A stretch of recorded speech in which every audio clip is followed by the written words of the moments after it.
Hoje nós estamos aqui com Vinícius Azevedo, ele que é da Campos Consultoria e ele que é um consultor de finanças. Vinícius, seja muito bem-vindo ao nosso 4 Podcast.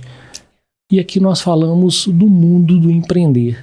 Nada melhor do que falar justamente de quê? De consultoria financeira. Seja bem-vindo para esse nosso bate-papo. Obrigado, Cristiano. Eu agradeço pelo convite. Se o tema é falar de empreendedorismo, acho que vai ser um excelente bate-papo, então, viu, meu caro? Porque é um tema que eu gosto bastante. Na verdade, Vinícius, quando nós falamos de consultor financeiro, consultoria financeira, a gente sabe que tem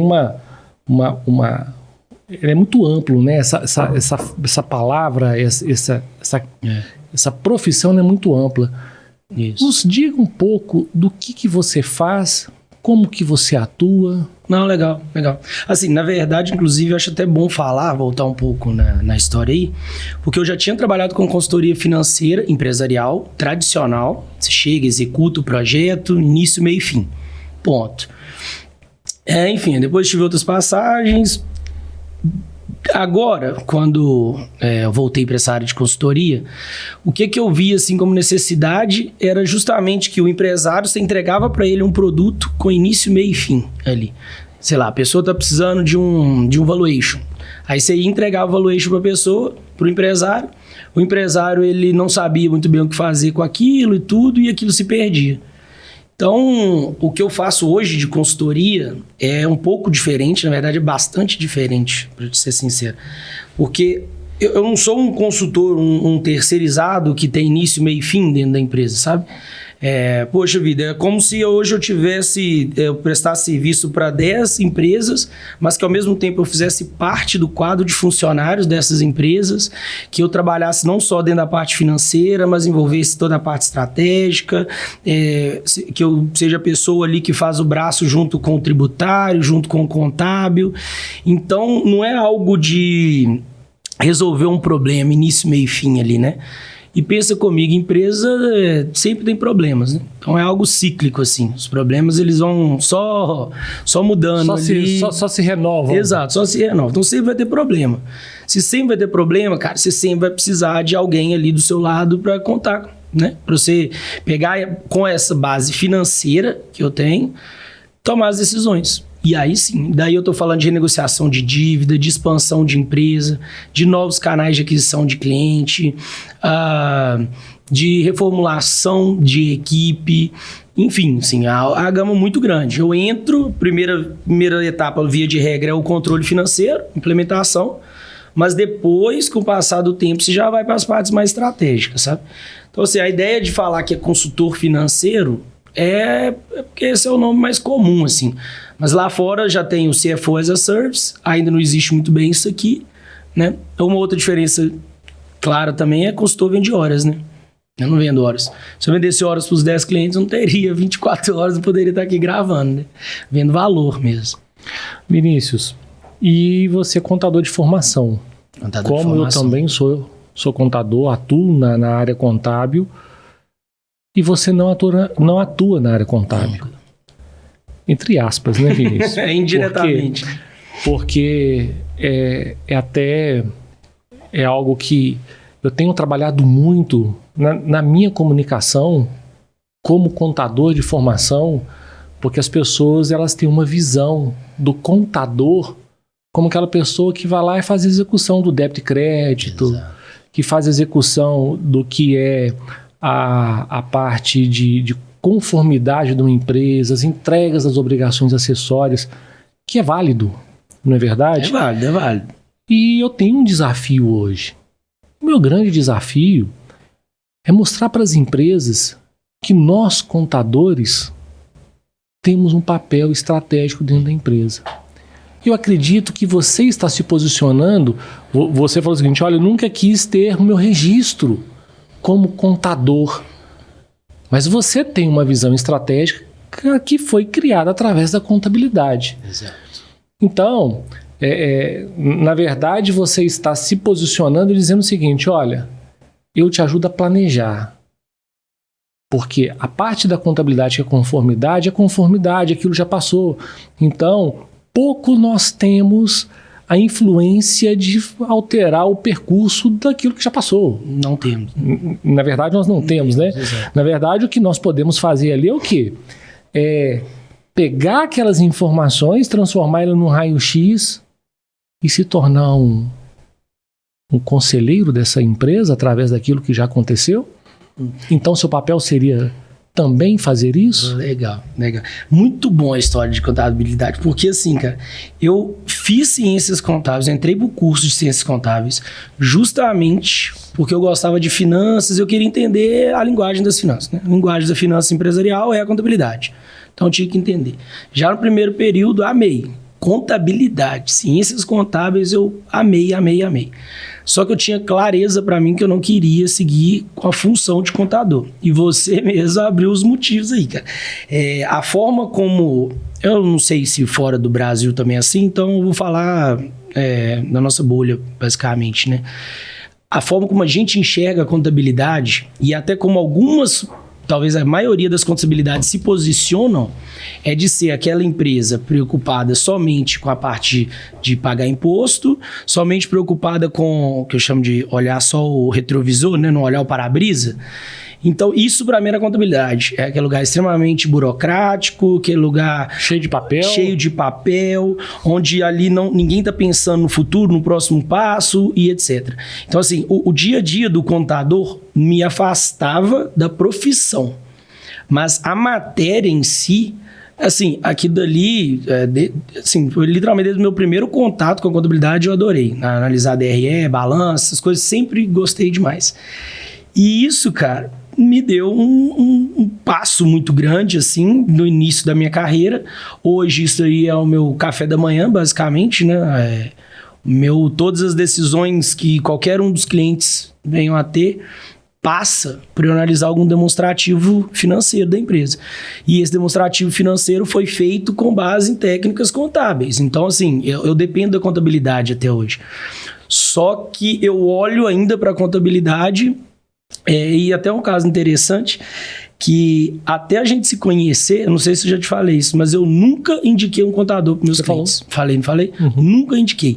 Porque eu ainda tenho muita dificuldade. Eu formei ciências contábeis na UFMG e não indicava um contador até pouco tempo atrás. Então, e justamente por isso, cara, porque eu olho para o contador e falo assim, é só mais uma pessoa que vai emitir uma guia de imposto para o meu cliente, boa. Não é uma pessoa que está preocupada em olhar para frente, não é uma pessoa que está preocupada em levar um problema para casa, de, poxa vida, o que dá para eu fazer aqui nessa aquisição de terreno para a gente economizar imposto e fazer isso, vou mudar de regime tributário, né? Pô, Simples Nacional é simples muitas vezes só para o contador, né? Então, e daí vai, várias outras coisas.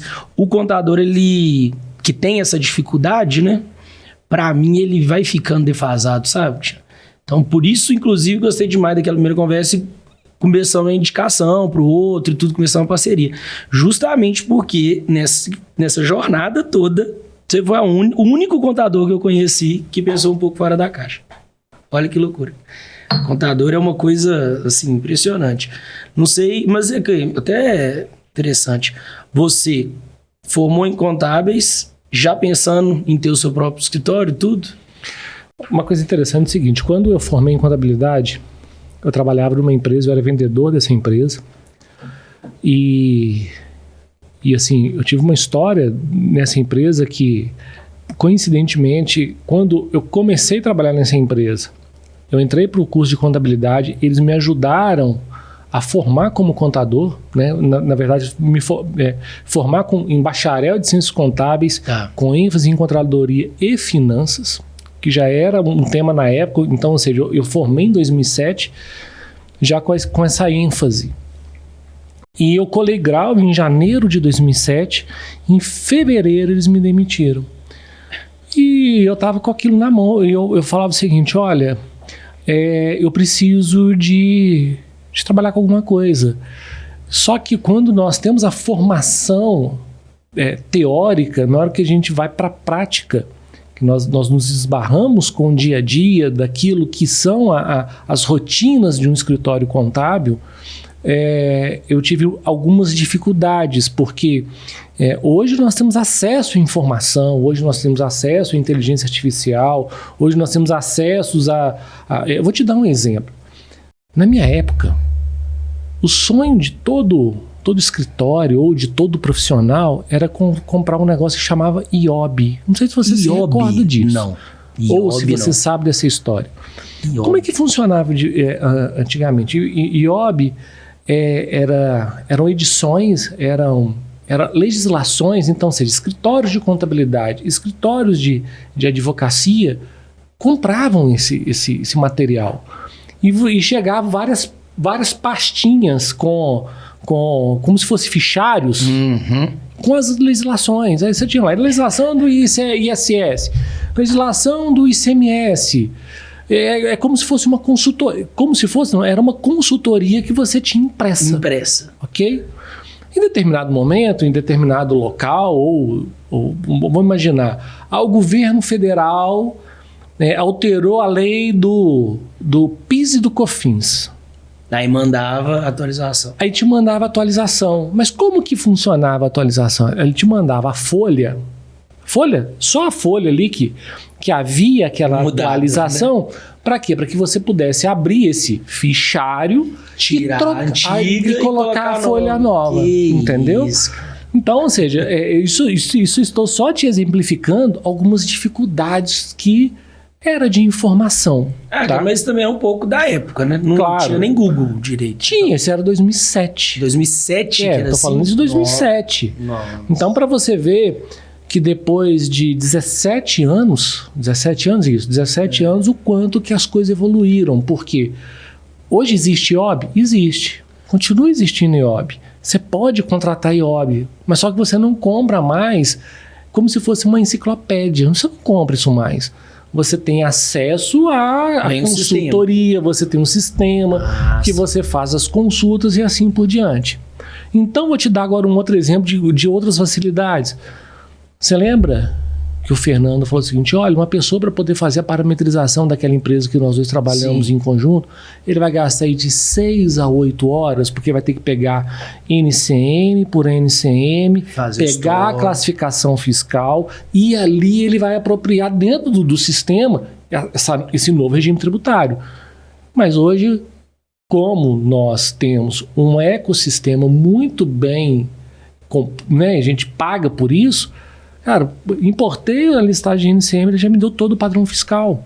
Então, aquilo que eram 8 horas, nós gastamos 2. Tecnologia. Ótimo. Então, ou seja, hoje nós temos a informação. Mas, enfim. Mas assim, tecnologia de modo geral, né? A gente tá falando. É claro. E assim, beleza, a gente tá falando de tecnologia dentro da contabilidade. Pegou aquele ambiente ali que parecia defasado e tudo mais, e colocou um tanto de coisa ali para ganhar de eficiência, cara. E tecnologia, na sua essência, é isso, né? São só mecanismos diferentes de você usar alguma coisa para ganhar de eficiência. Mas respondendo sua pergunta inicial, eu já tinha pensado em abrir escritório de contabilidade, sim. Qual que foi o meu primeiro escritório de contabilidade? E para mim, marketing sempre foi enraizado em mim. Sempre gostei de marketing, propaganda, eu gosto de vender. Mesmo sendo contador, essencialmente eu gosto das vendas, né? De estar presente, em fechar um contrato. Isso é prazeroso, cara. Então, eu lembro que eu tinha um carro e eu mandei fazer um Citru na época. Mais uma vez, o que é um Citru? Citru, agora na época de propaganda política, você vê aqueles adesivos do vidro traseiro, furadinho? Sim. E eu lembro na época que eu escrevi assim: Cristiano Cerqueira, contabilidade e consultoria. E nessa época não se falava no pleonasmo do contador consultivo. Porque contador consultivo é um pleonasmo. Vamos lá, né? Subir para baixo, descer... subir para cima, descer para baixo. Cara, todo contador ele tem que ser consultivo. Ou pelo menos deveria ser. Né? Deveria ser. Mas as empresas, quando ela tem qualquer dúvida no que tange a contabilidade, ela recorre a nós. Mas eu vejo que quando hoje nós pensamos estrategicamente junto com a empresa, a gente tem que ser muito mais que consultivo. Nós precisamos ser conselheiros dessas empresas. De sentar com as empresas e ter os dados na mão. Vou te dar um exemplo prático. Hoje eu fiz uma reunião com uma empresa que eu atendo ela de São Paulo. Ela é uma associação de proteção veicular. Sim. E nessa associação de proteção veicular, eu até disse isso para eles, que eu gostei muito da posição deles, que eles querem, de todos os meses, entender os números e ali fazer toda uma análise daquilo que foi produzido durante o mês. Pronto. A empresa grande trabalha assim. Ok? Então, é isso que brilha os meus olhos.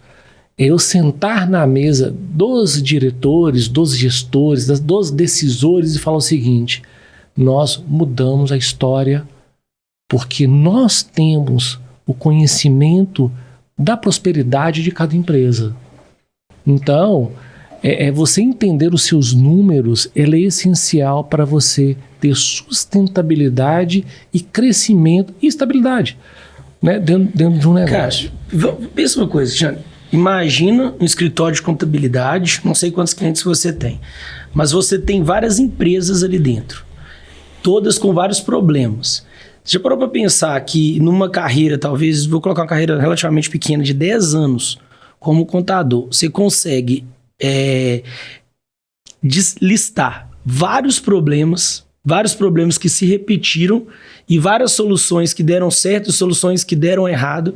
E depois de 10 anos, o que eu estou querendo dizer é basicamente o seguinte, que um contador hoje que trabalha dentro de um escritório de contabilidade, se ele pensa com essa cabeça estratégica que você mesmo falou, ele vai ter ali várias empresas com vários problemas, várias soluções que deram certo, que deram errado. Cara, em 10 anos, esse cara sai dali com um conhecimento de estratégia, de gestão, de finanças, que é ímpar, entende?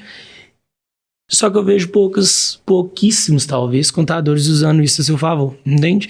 Eu vejo o contador literalmente ficando ali e montando uma carteira de clientes dele dentro da contabilidade mesmo, sabe? Por quê? Aí eu te pergunto, de verdade, você é dono de escritório de contabilidade, por que não os contadores darem esse outro passo? Ou não é um passo? Na verdade é o seguinte, eu até brinquei com meu filho ontem, eu disse para ele o seguinte, uma frase tradicional, né? Habitual. Grandes poderes, grandes responsabilidades. Simples. Ok? Verdade. A partir do momento que nós temos muitos poderes dentro de uma empresa, grandes responsabilidades nos é acrescentado. Ok? E o quanto que hoje estamos preparados para esta realidade desta responsabilidade. Entendi. Tá? Só que tem um detalhe. É um número, não sei se você sabe. 87% dos contadores, eles se posicionam da mesma forma, que é uma forma tradicional. Só que eu não me posiciono dessa forma, porque eu tenho na minha essência, como missão de pessoa, como contador, porque eu acredito que você, mesmo que declarado ou não, consciente ou não consciente, você, Vinícius, tem uma coisa que é iminente no seu coração.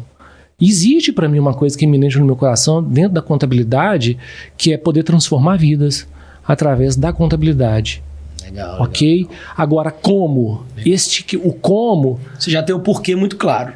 Ok? Então, quando eu falo do como, a gente fala o seguinte, olha, vou sentar com a sua empresa, Vinícius, e vou entender qual é a sua necessidade e vou fazer algo que é específico para você. Isso. Só que tem um detalhe que eu custei a aprender.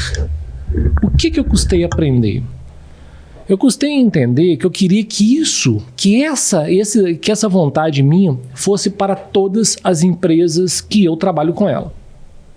Só que não são todas as empresas que querem isso. Entendi.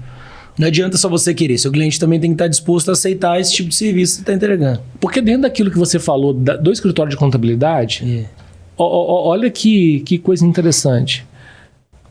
Eu teve um dia que eu pensei o seguinte, contabilidade é igual pirâmide de Maslow. primeira necessidade, obrigação, arroz com feijão. Eu como porque eu tenho que sobreviver. Então, eu preciso pagar imposto. Muitas empresas falam o seguinte, olha, se eu não tiver o contador, eu não vou ter minha folha de pagamento, eu não vou ter meus impostos apurados, eu vou estar em desconformidade com que a legislação me manda, então eu sou obrigado a pagar isso daí. Pronto. Primeiro step. Ok. Aí, neste momento, nós viramos o quê? Moeda de troca, sei lá, preço. A gente vira preço. A base você vai disputar preço ali. Ok. Você entrega X, W, Y, Z. E você sabe o que é o pior? Sabe o que é o pior? Isso dói no bolso do empresário, cara. Porque se tudo que você traz na sua vida, você traz como obrigação, eu tenho uma pilha de boleto para pagar. E se você não agregar valor na vida do seu cliente, na transformação dele constante, ele pega o seu boleto e põe por último. Se der, eu pago. Se não der, eu jogo pro mês que vem. Se não der mês que vem, eu jogo pro outro mês. E acaba se tornando, cara, uma coisa terrível, porque nós não nos posicionamos de maneira que a gente mude a vida do empresário. Então, por isso que eu também me posiciono de uma forma que eu quero ser um controle dessa empresa? Não sei, talvez conselheiro. Você vai barrar sempre na questão do tempo, né? Assim, eu quero dizer o seguinte, inclusive quando eu migrei de cargo, foi muito massa isso, porque me falaram assim, cara, você vai vender horas, né? E isso é o comum, assim, consultor via de regra vende horas. Só que se você focar em vender valor, você consegue, como é que eu posso falar? Você consegue dar a volta por cima disso. Sem dúvida. Entende? Então, beleza. Eu sou hoje contador, quero pegar um pouco da controladoria dessa empresa. Saiba que isso vai te demandar algumas horas, né? Isso é fato, assim. Só que isso te demandar horas, se você conseguir não só levar como horas, mas levar como valor as coisas, sabe? Quero dizer o seguinte, cara, por mais que cada empresa tenha o seu problema, cara, por incrível que pareça, os problemas são muito parecidos. É impressionante, Cristiano. Tem semanas que eu escuto o mesmo problema de 3 empresas diferentes. E é óbvio que se eu já fiz em uma e deu certo, se eu já estudei para fazer em uma e deu certo, vai dar na outra também. Então, você só replica, né? Esse próximo passo de sair da contabilidade para a controladoria, em alguns casos, né? Pelo que você está falando, em alguns casos faz sentido. Dessa forma, você só teria que prestar muita atenção nessa questão do tempo, para não vender horas. E aí, cara, se vender horas, você cai num outro problema gigantesco. Uma outra vala, né? Exato, uma outra vala. Olha, na verdade, talvez seja o principal problema hoje quando eu olho de cima, assim, dos meus clientes, que são profissionais autônomos, acho que até na contabilidade pode acontecer isso um pouco. São profissionais autônomos que hoje tem uma marca muito grande, estão muito bem posicionados no mercado. E aí um outro profissional autônomo entra dentro dessa empresa, recebe um repasse, então vamos pensar, por exemplo, numa clínica de cardiologista, por exemplo, né? Uma clínica grande de cardiologista. Um cardiologista recém-formado, ele forma, se associa a essa clínica, deixa boa parte do faturamento com essa clínica, pega os clientes, fica associado à marca, que é uma marca de qualidade, faz sua carreira ali. Depois de um prazo, o que ele faz? Ele sai dessa empresa, atravessa a rua, monta uma nova lojinha em frente e atende ali, dessa vez ganhando 100% da remuneração para ele. Se você passa a vender tempo, cara, médico sofre muito com isso, dentista sofre muito com isso, profissional de harmonização facial, esteticista, sofre muito com isso.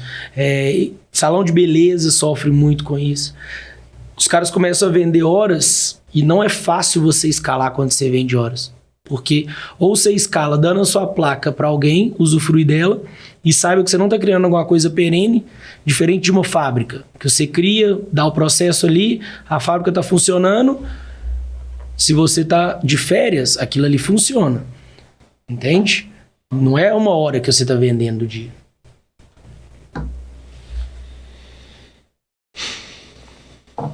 Eu tenho da hora, é um negócio que me dá o medo, cara, de verdade, assim, quando eu fiz a migração, saí, né, eu trabalhava antes no escritório de agente autônomo de investimentos, né, quando eu saio dessa profissão e entro para ser consultor, eu fiquei com medo, basicamente, de voltar a ser aquele consultor que eu tinha sido antes, de vender as horas e de não conseguir dar escala no meu negócio.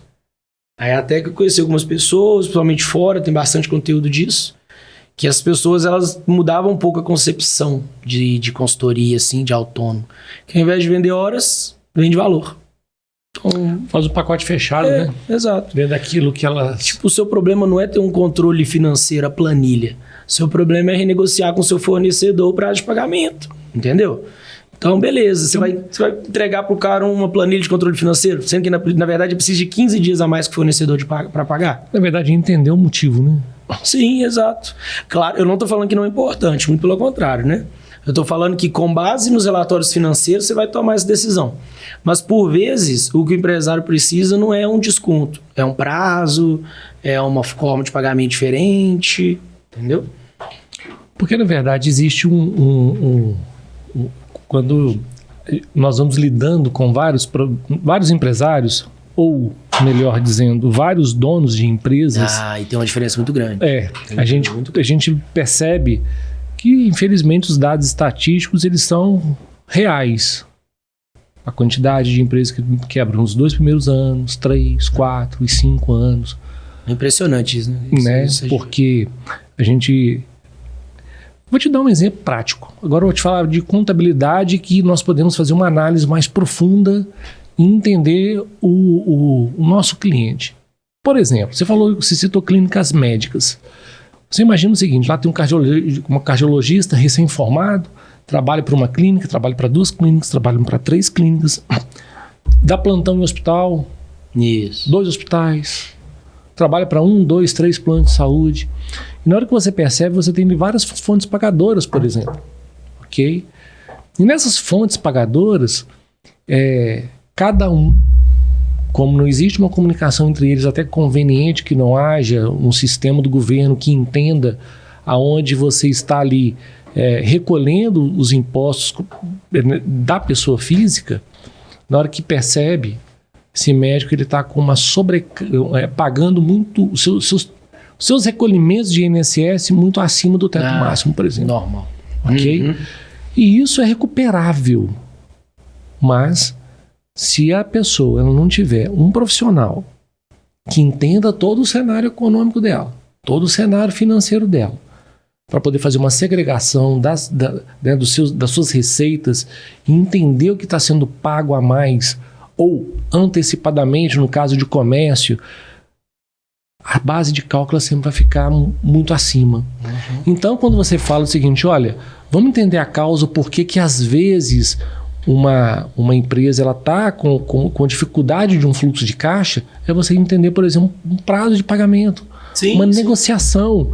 Mas só que tem algo que é interessante, que quando não se atenta às informações para a contabilidade, não utiliza estrategicamente a ferramenta contabilidade, você pensa, eu tenho vários fornecedores, fornecedor de mão de obra, fornecedor de material, independente do ramo de atividade, se é serviço, ou comércio, ou indústria. Você imagina o seguinte, eu sou uma empresa de serviços e contrato outros serviços, outras consultorias, por exemplo.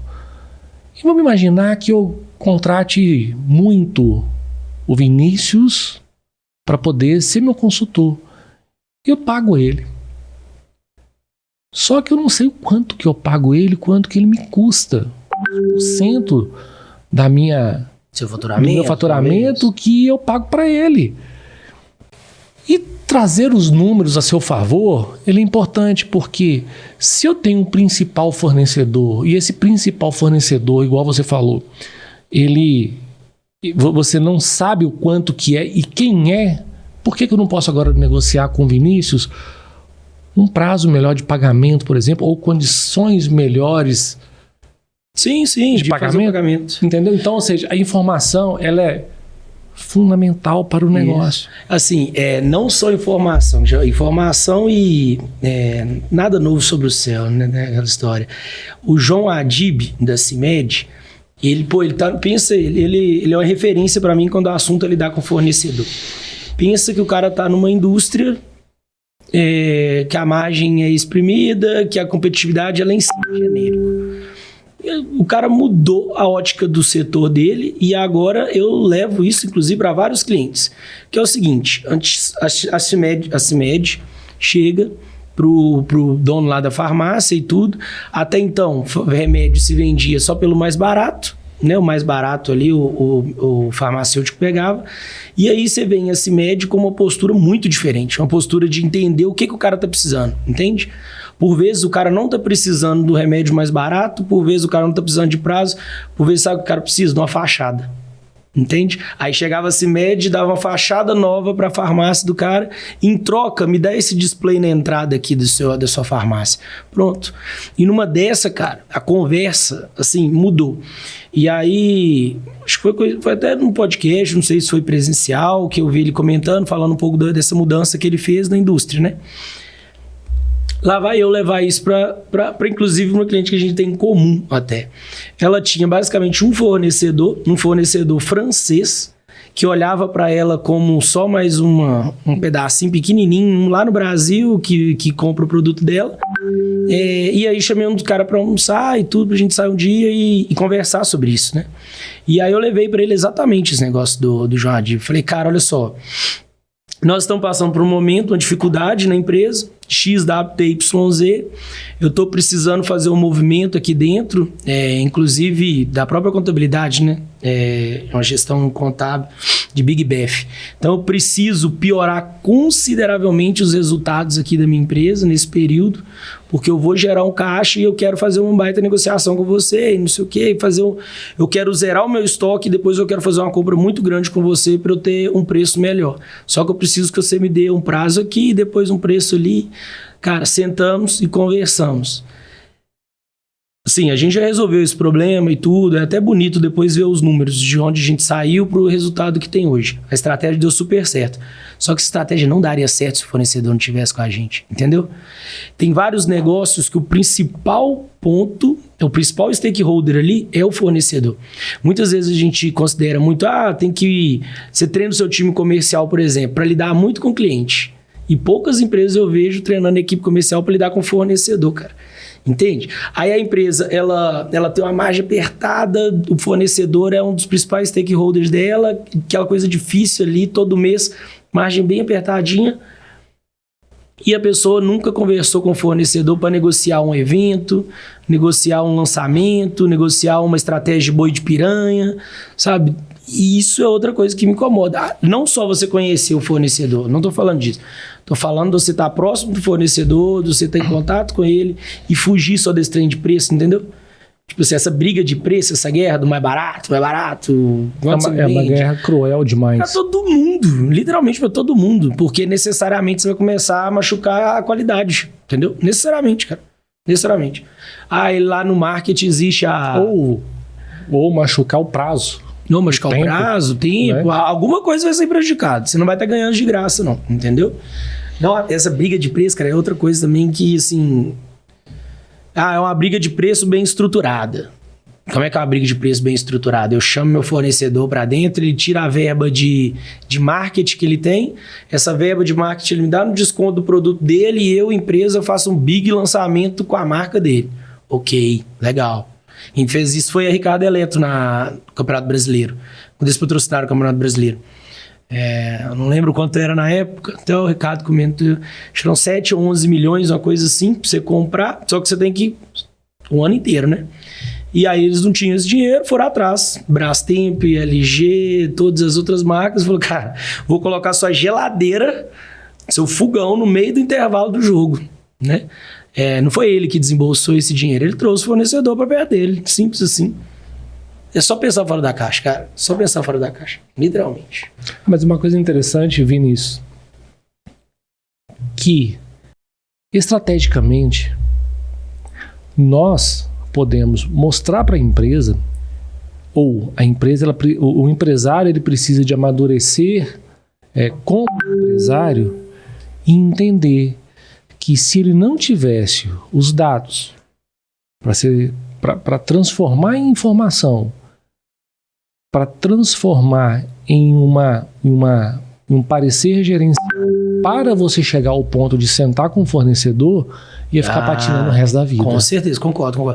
Mas, não é verdade? Não, sem dúvida, mas convenhamos também, só informação sem análise não vale de nada. Justamente. Então a gente precisa de informação, análise e histórico, cara. Essa dor que você está vivendo, com certeza quem já viveu. A pessoa precisa ter clareza disso.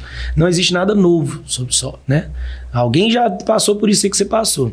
Dá uma olhada na literatura. Rapidinho você vai encontrar algum problema, sabe? Isso inclusive é meu livro favorito, assim, disparado. Chama O Lado Difícil das Situações Difíceis, isso mesmo. Que é basicamente, do Ben Horowitz. Não sei se já ouviu falar, você conhece o Ben Horowitz? Não. Um venture capital, ele tem um fundo de venture capital, foi um dos investidores do Facebook, WhatsApp, Waze, enfim, pegou muita empresa boa no começo. E, cara, é um livro inteiro dele falando de dificuldades que ele encontrou na vida como empresário, ou mentorando outros empresários, ou dando consultoria para empresas, só que em proporções, assim, muito ruins, né? Então, por exemplo, um problema que eu vivi recentemente, que eu até consultei lá. A empresa foi criada por 2 sócios familiares, irmãos. Hoje, um precisa ser demitido e o outro vai ficar. Já aconteceu isso, na verdade. Beleza, demitir parente é uma coisa que a gente vai ver, empresa familiar e tudo mais. Aí lá no livro tem, demitindo, eu tive que demitir um parente, só que esse parente ele tinha mais cotas da empresa do que a outra pessoa que ia ficar, entendeu? Mais participação, uma sociedade. Só que você não pode montar um gato gordo também na empresa. Então, esse livro, para mim, se você está tendo algum problema na sua empresa, provavelmente esse problema tem lá no livro, só que 10 vezes pior, e ele encontrou uma solução. Então, cara, não há nada novo sobre o sol. Alguém já vai ter tido esse problema. Então, informação... Qual que é o nome do livro? O Lado Difícil das Situações Difíceis, do Ben Horowitz. Livraço, assim, é disparado livro de cabeceira, o meu já tá todo bagaçado, já de tanto ir lendo.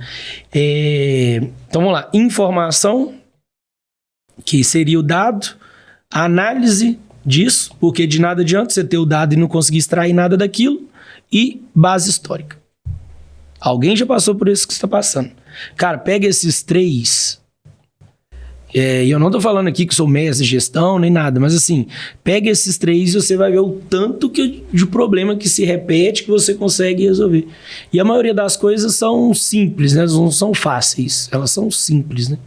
Via de regra vão se resumir na fórmulas matemáticas, mais e menos igual, sabe? Então, no final das coisas a gente vai complicando demais as coisas. E ainda mais hoje, no mundo que temos infinitas formas e maneiras de poder gerenciar uma empresa, resolver um problema e tudo mais. Corta. 2010 aí, por exemplo, que a gente estava falando mais cedo. 2010 você não podia dar as informações da sua empresa para uma inteligência artificial e ter com quem conversar, né? Cara, vamos ser bem sinceros, isso é quase uma consultoria. Então, se a pessoa ela quer ter uma consultoria e não quer gastar dinheiro com isso, ela gaste ali um mês estudando, ChatGPT, um mês desenvolvendo o prompt, pronto. A partir do 3º mês, ela já tem uma segunda opinião, sabe? Sobre a empresa dela. Não sei se vocês têm hábito de usar aqui também, o chat.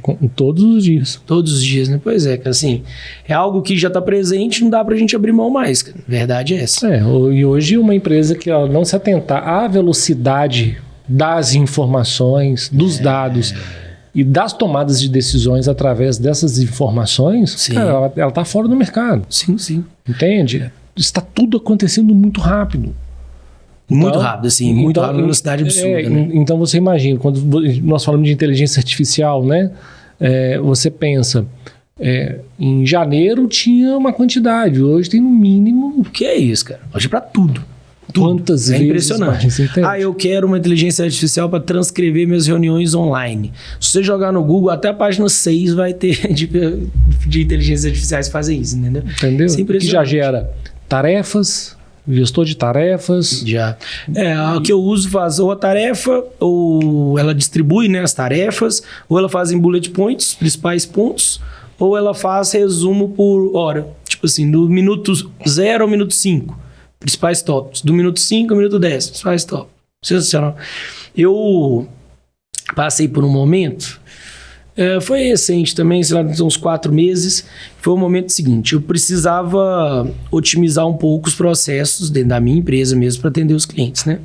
E aí um desses processos foi, eu vou migrar todo mundo para o mesmo sistema financeiro, porque eu vou usar um sistema financeiro só, vou ter acesso ali, vai facilitar os processos. E beleza, migrei todo mundo. E eu falei assim, vou trazer uma pessoa que vai ficar por conta de mexer com esse sistema. E tô certo que era isso. Eu vou trazer uma pessoa especialista nesse sistema financeiro que vai me ajudar. Afinal de contas, eu sou um consultor financeiro, não é? Não.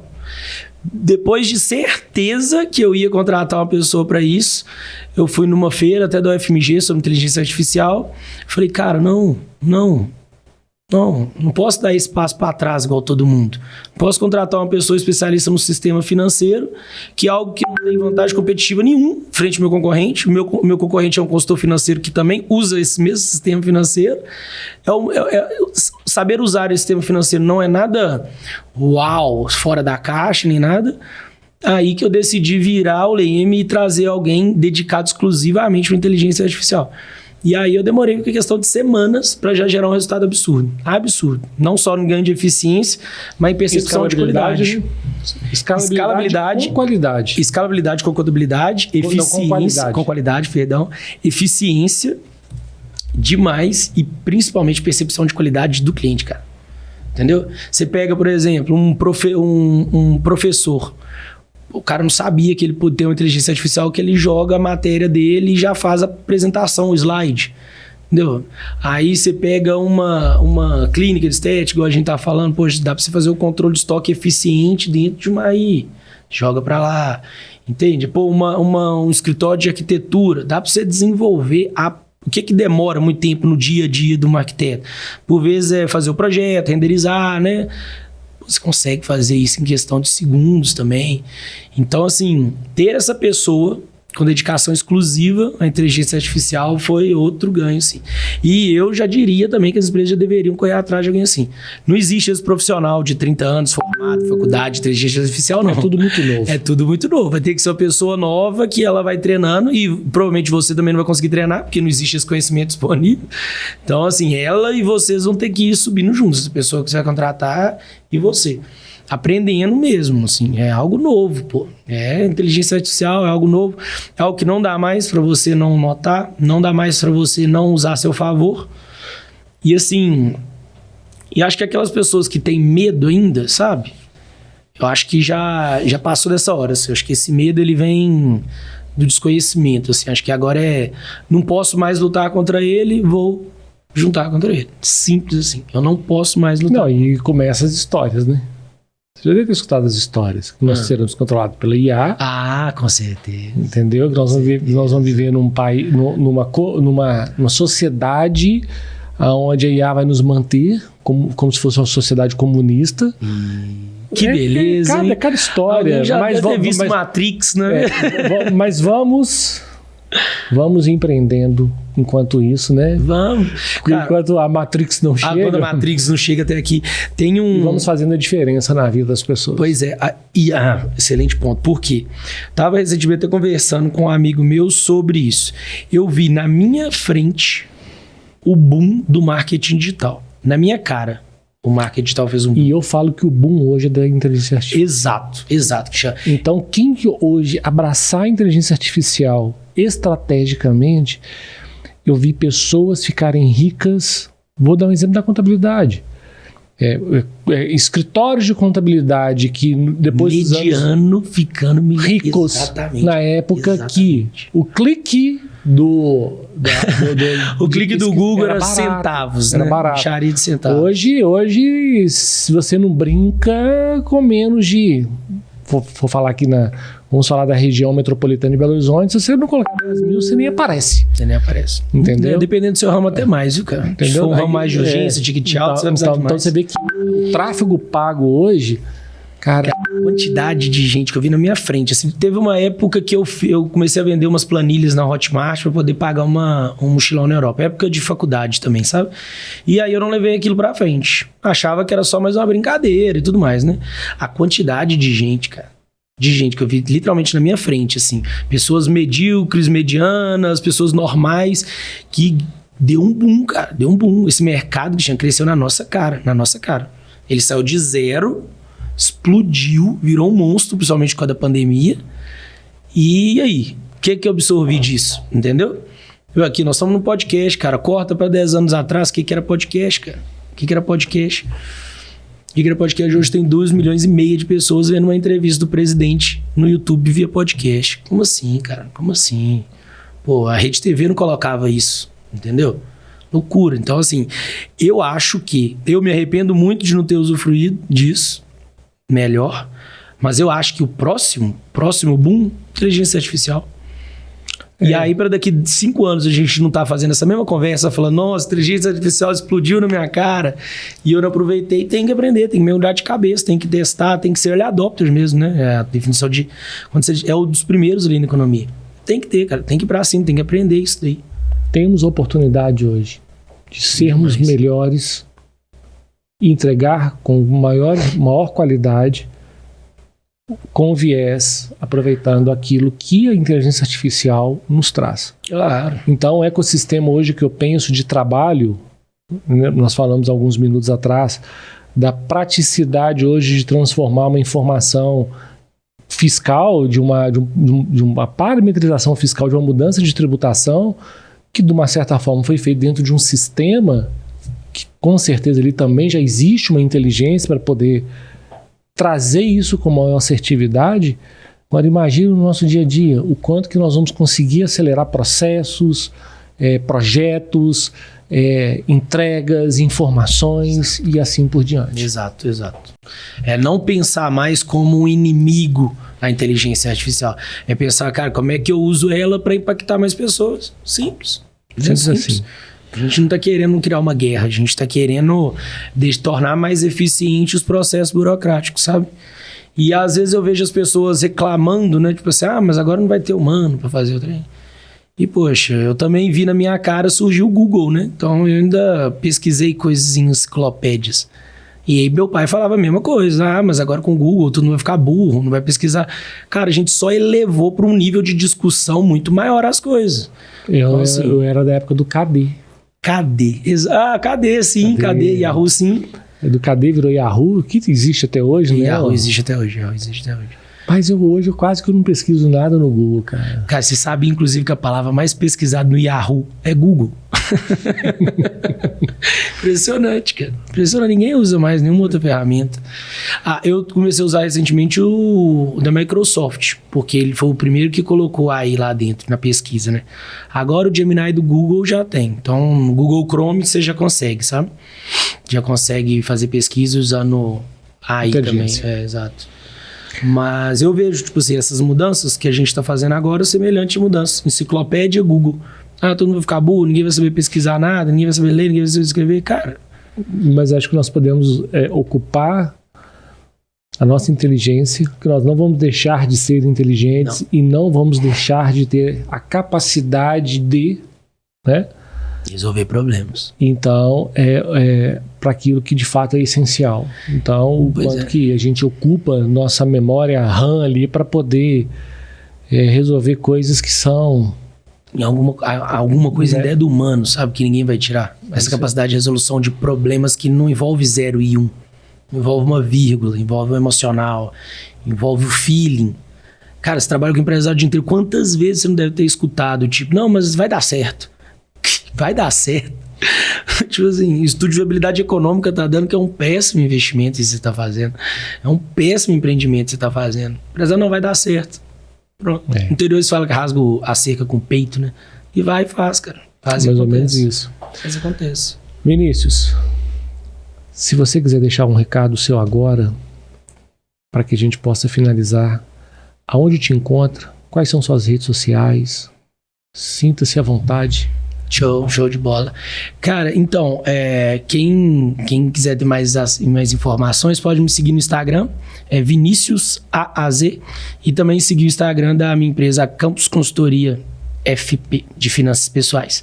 Lembrando que nós não trabalhamos somente com a parte de consultoria empresarial, isso aí fica comigo, né, debaixo do meu guarda-chuva, com a minha equipe, mas também temos uma equipe voltada para a área do direito tributário e uma equipe também voltada para a área de consultoria para pessoa física, tá?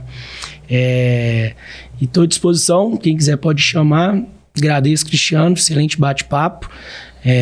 Toda vez que for para conversar sobre empreendedorismo, livro, futuro da contabilidade, finanças, inteligência artificial, pode me chamar, cara. Eu sou entusiasta em todos esses assuntos. Gosto bastante, viu? Esse foi mais um episódio do nosso 4 Podcast, aqui com Vinícius Azevedo. Vinícius, muito obrigado por esse tempo. E da mesma forma eu te digo que as portas sempre estarão abertas para você. Te convido para mais bate-papos desse, porque, igual eu falei para você, o meu desafio é transformar vidas através da contabilidade. Eu falo contabilidade porque a contabilidade ela é minha essência ampla, não engessada. E assim eu tenho certeza que nós podemos trazer novidades, trazer notícias e trazer transformação para pessoas e empresários que confiam em nós. Excelente. Muito obrigado, Parabéns. Vinícius. Valeu. Parabéns, meu caro. Valeu demais.